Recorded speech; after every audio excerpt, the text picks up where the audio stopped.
Welcome to FrapRap.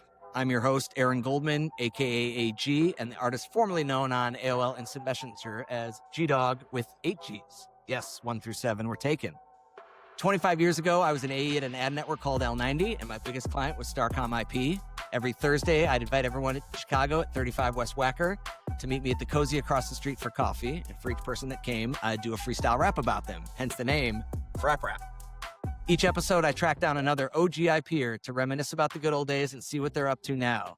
And my guest today is Shelby Saville. Shelby, welcome to FrapRap. Hello, great to be here. How exciting is this? So here we are in beautiful Cannes. I don't know how much the backdrop comes through, but the podcast is on YouTube, so hopefully people can see that. If you're just listening through your ears, picture the Mediterranean Sea, the Mediaocean yacht. We're not quite at rosé o'clock yet here. We're kicking it old school with agua, but we are staying hydrated, which is super important. We are sweaty, though. We're sweaty. It's been a day, but here we are. We're frap rapping, and I'm so excited to catch up with you. So Shelby, let's transport back to the IP days. When did you start, and what was your first role? So I started in '99, before Y2K. In the mid part of '99, and I was really interested in this thing called digital, and I worked on the Hallmark account, and my job was to build a print plan for Star Wars ornament enthusiasts. And I said, they're probably on the internet and not reading magazines, and I sold it through to my client. It was like a very small budget. And Rashad Tabakawala heard about it, and he came to me and said, I think you need to join this group. And I was like, that sounds great. And I just took the leap right from there. Amazing. How many people were part of the group at that time? I think I was maybe the 11th person, because I was always sad that I could never say I was part of the original 10. Well, I think at this point you can claim it, and you're certainly one of the last people standing. Has there been anyone who's as tenured as you, if we start back from IP? Any of those 10 still with the group? I don't know if they're still with the group. We have a few, though, that have kind of gone in and out and are back. So Chandra Panley works for us on the ops and strategy team for Starcom. Aaron Vogel also works with us at Starcom in content. So there's quite a few of us that still kind of circle around and come in and out of the agency. Love it. So we'll catch up all the way to present day, and you'll catch us up on current role with Starcom and such. But let's stay back in those early modes. So Hallmark was the first account you worked on? Is that right? Okay. You mentioned the Star Wars enthusiast. So of course, L90 represented StarWars.com. And so that was one of the big sites where we would do these like crazy integrations. And this was right when the next set of the trilogy was coming out. So there was like a lot of attention on it, but we were basically making it up as we went along. There were no like standardized units. How did you think about, like, so you said, in that example, a print plan and translating it to digital, like, how did you go about like creating some of these new formats when nothing existed? Well, I think for me, it started with who we were trying to talk to. So it started with what the audience was and what the person was. And the easiest thing was to talk to the client about what people were actually doing and what was this target segment we were looking for and how they might be different than we thought, and selling them in on that. But it was really interesting that nothing was defined yet. Like, I remember getting the final okay on the budget and getting the authorization signed and standing up in my cubicle and being like, well, now what? Like, what do I do? Like, how do I try back a campaign? And what exactly am I buying? Because it was really like, you could do a banner ad, but like integrations were even then more important, and you could do a lot more then because everyone was looking to kind of figure out what it was. So it just became I think a real symbiotic relationship between a seller and a buyer, because we were all trying to figure it out together, because there wasn't a set sense of you're selling this and I'm buying this. It was, I am trying to reach these people. Help me figure out the best way to do that and get the message in front of them in a way that's not defined yet. And then we got to figure out how to make it go live and measure it. Yeah. Well, and for the publishers that we represented, they were super hungry to, get brands on board and prove out that like their websites were actually like a medium that had some staying power. So I remember like with Star Wars, we would do everything from like complete site takeovers to just standard 468 by 60s? 90. By 90? 68 by 90. Okay. Maybe. That sounds right. Or, There was 728 by 90 was the leaderboard. Oh, right.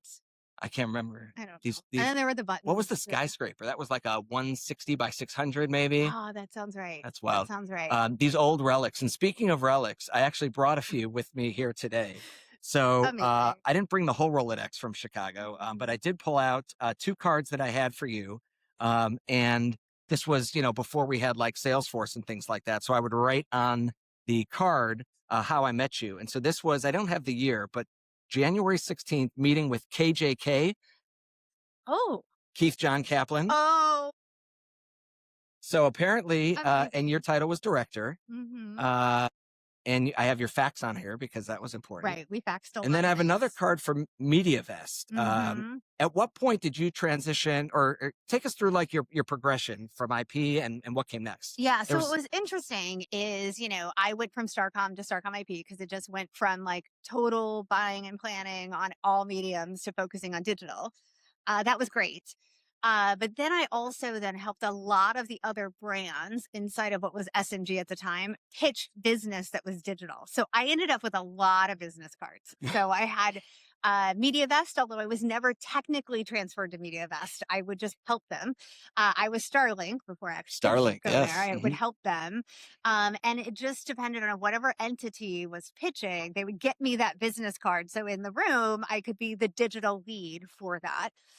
Eventually, I did move over to what was named Starlink because we won a very big financial client that was competitive to Starcom. And so I had to move out of the building to another entity, which was, sad at the time because I didn't want to leave Starcom IP, but Starlink was amazing. And it eventually became Spark.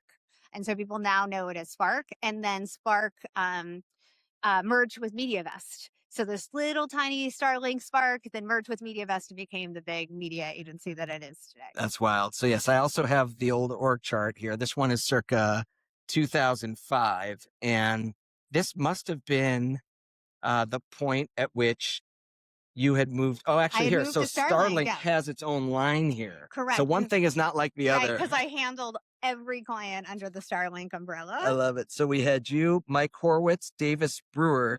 You didn't even have any associates or ICs. You were really just having to do it all yourself, we were just figuring it out. Yeah, it was interesting. Starlink at the time, they were the media arm for independent creative agencies.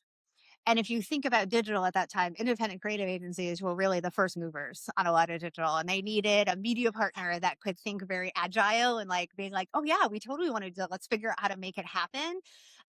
So we needed more of a senior creative media crew. And then eventually we got budgets and executed. And then we needed, the ICs and everything else. But yeah, we started with a pretty small group and we just worked with every creative agency and every account that they had. And so it certainly seems to be a recurring theme of just, figure it out as you go, keep the sort of customer and your client's customer as the North Star. Yeah. Now take us all the way to present day. Talk about your current role and if it, is the through line with, you've been in the group now. How many years? You said 28? Unbelievable. It's unbelievable. So tell us about your current role. And then I'm also just curious, like, what's kept you there all this time? Mm-hmm. So my current role is I'm CEO of Starcom. So it really feels like I've come full circle to be, at what was LeoVernette Media that turned into Starcom and then went from Starcom to Starcom IP and then over to this small startup-y thing called Starlink that turned into Spark and went around the group. And now I'm back at Starcom as the CEO, which is really, really exciting. I think what's kept me there is I've had a different role every number of few years, probably every 3 to 5 years. And it's always been with this theme of we need to figure something out and we need someone who can live in the gray for a moment and then crystallize that and figure it out. Like someone said to me once, you're always seemingly on the forefront. Like you must be a visionary. And I said, absolutely not. I'm actually not at all. Like I don't really see the future, but I'm not afraid of change. And so being able to say, oh, that's interesting. Well, everyone else is afraid of it. I'm like, oh, that's interesting. I'm really curious. And I'll lean in and figure it out. And so I have had roles, everything from the different agencies to recently I was at the Publicis level, running investment for the group while we were figuring out really the merging of channels and how to think about AI and all of that. And now I'm back at the agency just to really think about how we lead an agency through the AI future and what our clients look like as we bring more data and audience and creative all together. Like that's really been my like secret sauce through the years, and why I've stayed, because I've actually gotten to have the opportunity to really stretch into that curiosity whenever I start to feel that way. Totally. Yeah. It's and such a good lesson to people who are, thinking through their careers and progression. Like, you don't have to have the vision for where things are going to go. If you're adaptable, Yeah. you stay, customer centric, you embrace change, and importantly, you have to be a good leader of people and process. Yeah. And so I'll put those words, I'll be the one to say Yeah. that for you. You're too humble to say it yourself, but Yeah. obviously you've always been able to surround yourself with great people and grow talent to Yeah. be able to deliver. In thinking about now, like what made Starcom IP such a unique place and time? Like what was it about that group at that time that you think now created, like, if we, and my goal in the podcast is to track everybody down from the org chart, I love but it. people have gone on to do such incredible things. What do Yeah. you think what was the genesis there? Yeah, I mean, I think it was one, everything wasn't figured out. So if you had to have a defined process, or you had to have everything figured, like, I need to know that A plus B equals C, it was not a place where you would thrive necessarily. But also when you think about growing talent, Rashad, Jeff Marshall, Chandra, that leadership did such a good job of really bolstering all of us up at whatever age we were in our career, to give us the accountability and the leeway to figure it out and to really work and move forward in like an entrepreneurial way that you oftentimes don't get very early in your career. So the expectations were super high because this was a new area that nobody understood. But the runway to go as far as you could go inside those expectations was there. And then the safety from a management level to say, this isn't figured out, so go try it. And then if it's not right, pivot. Yeah. And if it is right, go forward, and we're going to protect you each way. I think grew a group of leaders into real confident people in making decisions, and knowing that if you're making the right decision at the right time with the data you have, and then you just need to know what your pivot is or what your acceleration is. And that is hard to teach, but having that at such an early part of my career, and everyone had that, I feel like has really driven a lot of people into higher leadership positions. Yeah, right on. Well, something was also very unique about the IP crew was how close the bonds were outside of work. And so that's our segue into the apartment crawl, which is our lightning round. Now, Shelby, one thing I remember about you was you were always very strategic about your participation in the apartment crawl. And I remember this was actually great, like, management advice that I took on as I started to grow teams was, at some point you just need to leave and let the kids do their things. Correct. So that you're not you're not complicit. Yeah. And they And they might be laughing at your jokes, but they don't want you there all That's night. right. Like, they really want you to come, like, toast, maybe buy the rounds and, like, funds part of it, but they don't want you there all night. Totally. Yeah. Yeah. So maybe you'd hit like the first or second apartment crawl, Yes. then you sort of like exit stage Yeah. left and let everyone carry on. Yeah. So yes, very, very wise. But at any rate, so I brought all the way from Chicago for us, an Yay. authentic solo cup. Perfect. And then I have my Grimace FIFA Happy Meal cup. Amazing. They're empty for now. We still have our waters, but let's just pretend. And cheers to the apartment crawl round. So this is just lightning round. Perfect. First thing that comes to mind. This question is one that I've asked everybody, and this will ultimately be the name of the episode. What was your AOL Instant Messenger handle? Shelby109. Shelby109. Because 109 was my first apartment number. Okay. There you go. And now you can also probably get in all of Shelby's accounts. You probably could, because I do use it more often than I should for various reasons. I think you mentioned this, but I'm asking everybody, your first boss at IP, was it actually Rashad? Did you report all the way up? No, Okay. Jeff Marshall. To Marshall. Okay, Yes. cool. Who was your favorite client during your time at IP? It's interesting. So I would say I have two, and they were Allstate and McDonald's, because they were early clients that I worked on, and I got to do some really interesting things. And what's funny now is, coming full circle, they're my clients today. And so I really like thinking about, like, what were the first things that we did with Allstate to help agents understand what digital was and why we were doing this. And then on the McDonald's side, like, how to think about how to present what we were doing to franchisees and all of that, and then come back around and see the powerhouses of those brands still are today is really cool. I love it. Yeah. Quick sidebar. My first job in advertising was for the Daily Line newspaper in college. But that summer I interned at Kelly Scott Madison, and I worked on the Allstate account. They had the local business, and my job all summer was taking print calendars for each agent that showed like where their ads were going to show up. And I would print it bind it. We had a little like coil thing that, you'd punch the holes and then I would ship it to each agent and they could hang it up in their office and show like, I'm going to be on TV this day. I'm going to be in the Sun Times this day. So yeah, shout out to Allstate.